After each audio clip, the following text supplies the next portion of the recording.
Hey everybody, welcome to the Best Family Homestead. I'm Aaron. Today we're going to be going over some chainsaw maintenance and how to use a chainsaw, how to make sure that your chainsaw is ready to use, and a little bit of safety stuff. Now, being as the channel's name is the Best Family Homestead,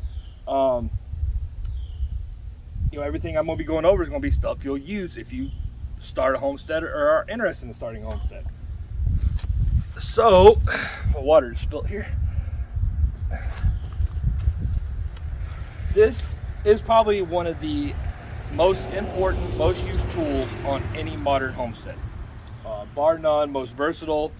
Really, obviously people did homestead without it, 100 years ago. Today, there's no reason to really work that hard unless you just want to. You can increase your productivity around a homestead tenfold with nothing but a good chainsaw to help you along the way. This one I haven't had too awful long. It's a 455 Husqvarna. It's my go-to all-around chainsaw. I have some other bigger ones. I'll show you guys in some other videos, and one smaller one for little stuff. But this is my go-to girl right here. So I'm gonna move the camera a little bit closer so you guys can see what I'm doing here. I'll show you guys kind of some of the checks that you go over and what you need to do when you start working with the chainsaw.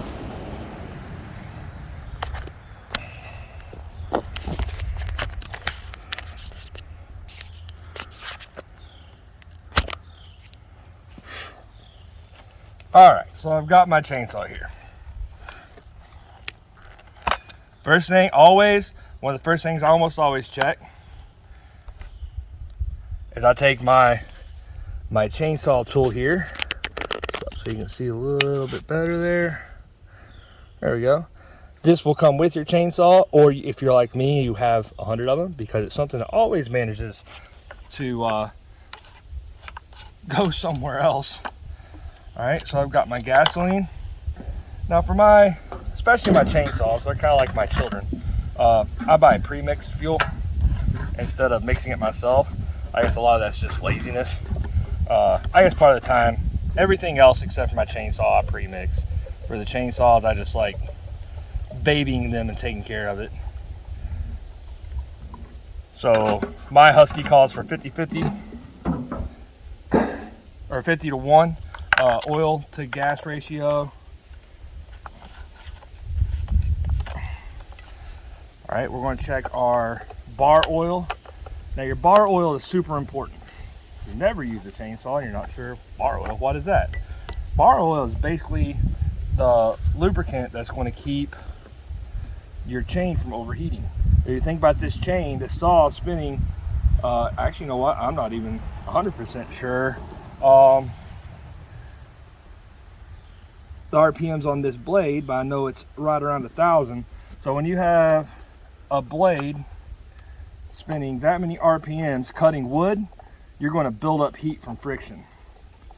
And if you don't make sure you have enough oil, bar oil, to lubricate your chain, you will absolutely burn a chain up. It will dull and you will not be able to cut anything.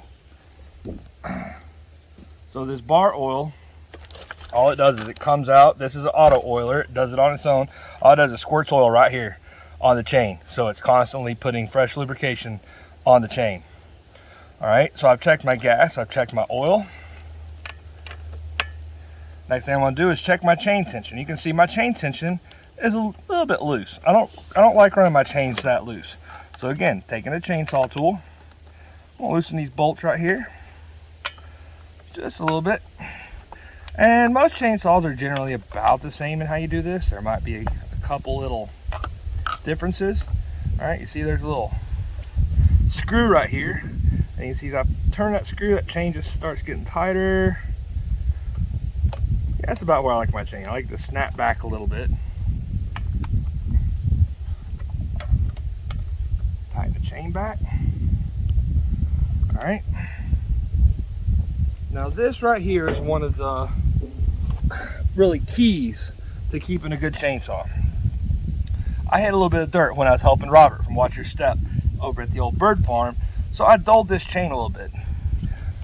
Put this up where you guys can see. You see how there's little the chain on this is little cutouts. Focus. All right, little cutouts. It's like a little divot, right? So that's why we got to sharpen. Make sure you have the right size file. All right, and I'm not going to make you guys watch me sharpen the entire thing. We'll time lapse it here. What I'm doing is I'm going to rub my file until it gets nice and smooth. I'm going to go to the next tooth, and now if you'll notice, I skipped one because there's teeth on the chainsaw. Every other one faces the opposite direction. So now all I got to do is go through here,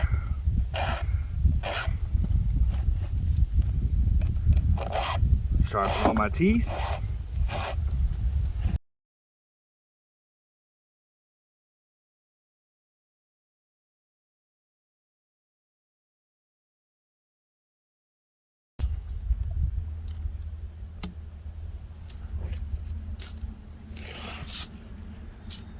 All right, so we have sharpened our chain.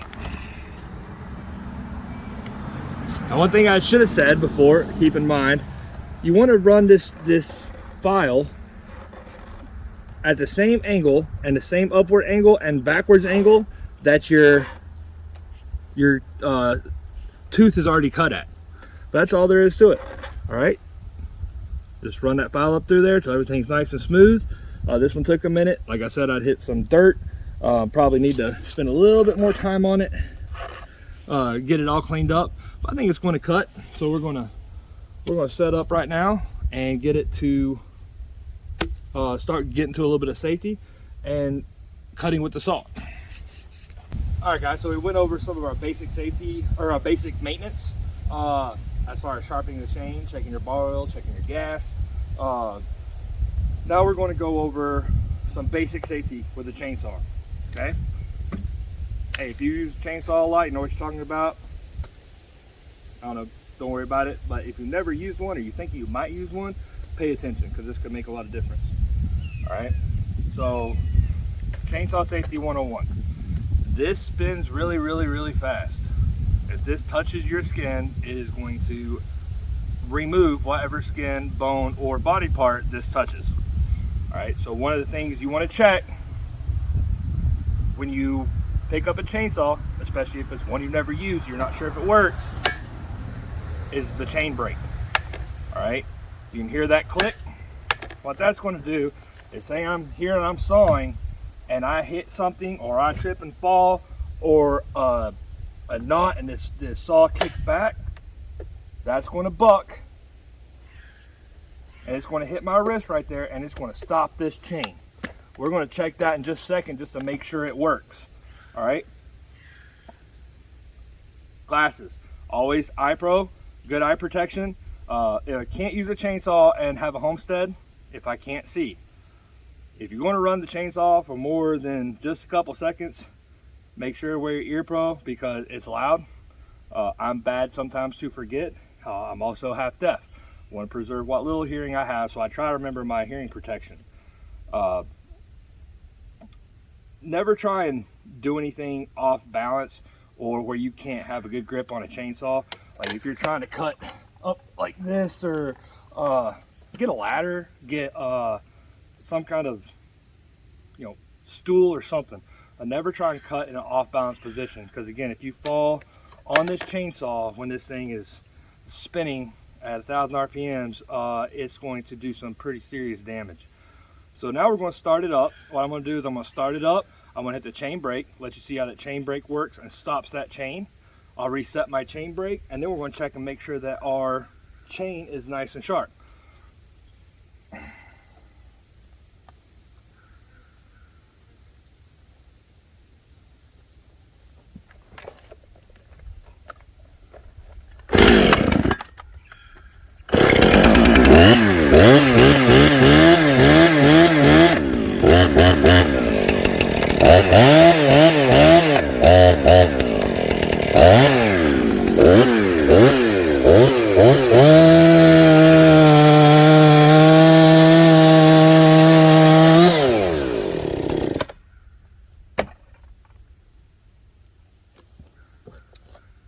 Cuts like butter. So I think that covers pretty much the basics on the very basics on chainsaw maintenance and chainsaw safety. If you have any more questions, you never use one, maybe you want to, you have any more questions about using a chainsaw, hey, leave me a comment and I'll get back with you. I'll do another video on it. We're going to do some more videos back in the back. I don't quite have enough logs to finish cutting the siding on the old house, so I have to drop some more trees, and they're good. They're bigger than any of these. They're good sized trees. So we're going to be doing a tree dropping safety video as well. Just kind of show people how to safely and correctly drop a tree, so that you don't end up smashed underneath of it. So I hope y'all enjoyed this video. More to come, and please like and subscribe to the channel, and thanks for watching.